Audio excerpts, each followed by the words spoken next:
کی سرپرستی میں جی رہا ہے، کتنے حسرت و افسوس کا مقام ہے۔ صدری ذی وقار،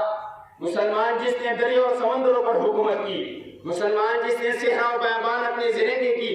مسلمان جس کے حکم کی تابعداری جنگل کے بے زبان جانور اور مشرق سے مغرب، جنوب سے شمال تک اڑتی ہوئی ہواؤں نے کی۔ ہاں وہی مسلمان آج پریشان و غمناک، افسردہ اور غمناک زندگی کے مقابلے میں بے بس و بے کس، لاچار اور مجبور نظر آ رہا ہے۔ آخر ایسا کیوں ہوا؟ کیا اسباب و عامل ہیں جنہوں نے مسلمانوں کے عروج کو زوال سے، اقتدار کو محکومی سے، عزت و ناموری کو ذلت و خواری سے بدل دیا؟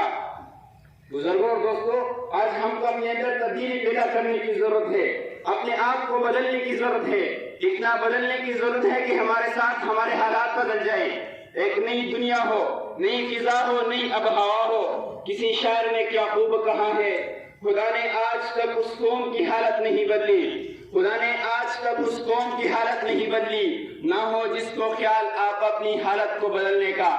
ہماری زندگی میں ایسا انقلاب رونما ہو جائے جو گردشی وقت کو پھیر دے، حالات کے روح کو موڑ دے، تاریخ کا دھارا جو غیروں کی سمت بہہ رہا ہے اس کا بہاؤ ہماری طرف ہو جائے، دنیا کی کایا پلٹ جائے، ہماری کایا نہ پلٹے، پھر جانتے ہو کیا ہوگا؟ ایک دنیا اور دنیا کا اقتدار مسلمانوں کے زیر میں ہوگی، ایک کائنات اور کائنات کی نرنگیا مسلمانوں کے تابع فرمان ہوگی، یہ حکمرانی، یہ سلطنت اور سلطانی مسلمانوں کے جاگیر ہوگی۔ منفعت ایک ہے، اس قوم کا نقصان بھی ایک، منفعت ایک ہے، اس قوم کا نقصان بھی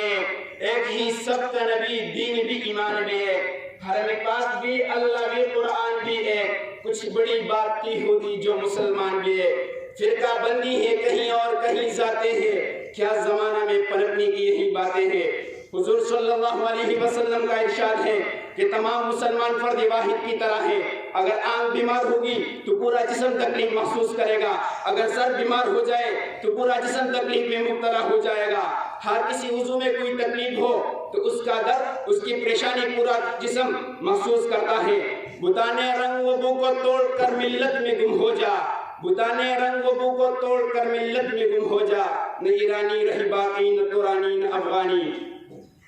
مسلمانوں سوچو، کیا یہ حقیقت نہیں ہے کہ ہم نے اپنے اسباب کے نقش قدم پر چلنا چھوڑ دیا؟ ہمارا اعمال نامہ عمل صالح دولت سے مالا مال نہیں، ہم اللہ کی نہیں بنے، اس لیے اللہ بھی ہمارا مددگار نہیں، ہم نے غیروں کی بضاعت اپنا لی، غیروں کے طور طریقے پسند کر لیے، اس لیے ہمارا یہ حال ہے جو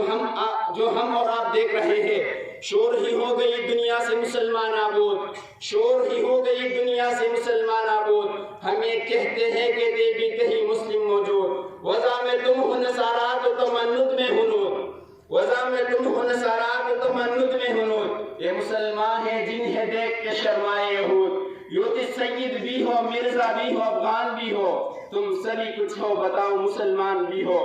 رسول اللہ صلی اللہ علیہ وسلم فرماتے ہیں کہ مسلمانوں پر ایک زمانہ ایسا آئے گا کہ غیر قومیں مسلمانوں کو مٹانے کے لیے اسی طرح ایک دوسرے کو بلائیں گی جس طرح کھانے والا اپنے پیارے کی طرف بلاتا ہے، گویا مسلمانوں کو لقمہ تر سمجھ کر ہر ایک ہڑپ کرنے کی کوشش کرے گا۔ صحابہ کرام نے عرض کیا، اے اللہ کے رسول، شاید اس وقت ہماری تعداد کم ہوگی۔ حضور صلی اللہ علیہ وسلم نے فرمایا، نہیں تم اس دن آج کے دن سے کہیں زیادہ تعداد میں ہوگے، لیکن سیلاب کی جا کی مانند بے حیثیت ہوگے۔ اللہ تعالیٰ تمہارے دشمنوں کے دلوں سے تمہاری ہیبت نکال دے گا اور تمہارے دلوں میں وہن پیدا کر دے گا۔ صحابہ کرام نے عرض کیا، یا رسول اللہ صلی اللہ علیہ وسلم وما الوہن، اے اللہ کے رسول، وہن کیا چیز ہے؟ رسول اللہ صلی اللہ علیہ وسلم نے فرمایا، حب الدنیا و کراہیت الموت، دنیا کی محبت اور موت کو ناپسند کرنا، یعنی اس وقت مسلمان دنیا کی محبت میں مبتلا ہوں گے اور موت سے ڈرنے لگیں گے۔ الہ الہ کے وارث باقی نہیں ہے تجھ میں،